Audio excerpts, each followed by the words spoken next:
Hi, this is Congressman Andy Harris. It's a pleasure to join you all today, and I apologize that I'm not able to attend in person. As many of you know, I'm privileged to represent Maryland's largely rural 1st Congressional District, including the entire Eastern Shore.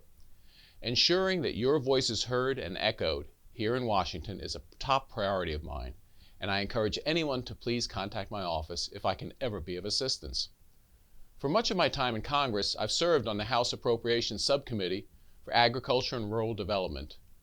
And just last month, I was named acting ranking member of that subcommittee. In this role, I have the unique opportunity to help craft the annual Agriculture Appropriations Bill, giving rural Maryland a strong voice at the table when it comes to federal funding for programs and policies affecting rural America. I'm excited for the enhanced opportunity to continue supporting important programs funded through this bill, including the 1890 extension programs, which fund institutions like UMES and Princess Anne, the continued development of the Agricultural Advanced Research and Development Authority, commonly known as AgARDA, which will promote advanced agricultural research and benefit the many producers across Maryland, and the Agricultural Trade Promotion and Facilitation Program, which helps domestic ag exporters develop new markets and mitigate the adverse effect of other countries' barriers to agricultural trade.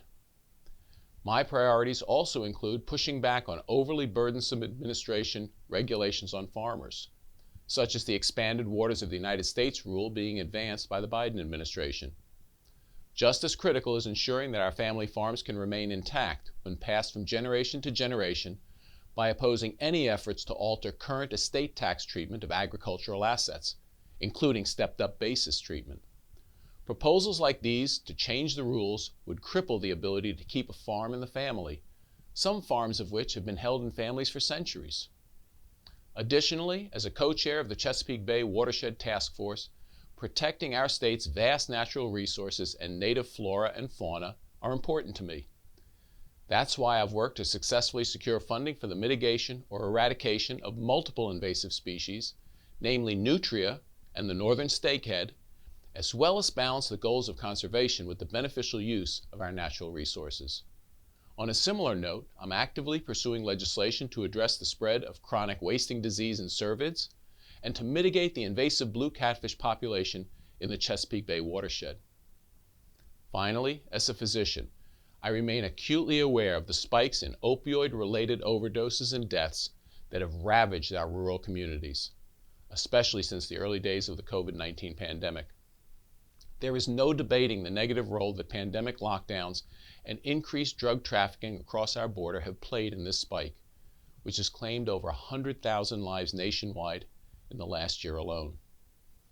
You know, as a physician, I've used fentanyl in the operating room, and let me tell you, the amount and type of fentanyl coming into our country is alarming, and we must do all that we can to alleviate the devastation it is wreaking on our rural communities.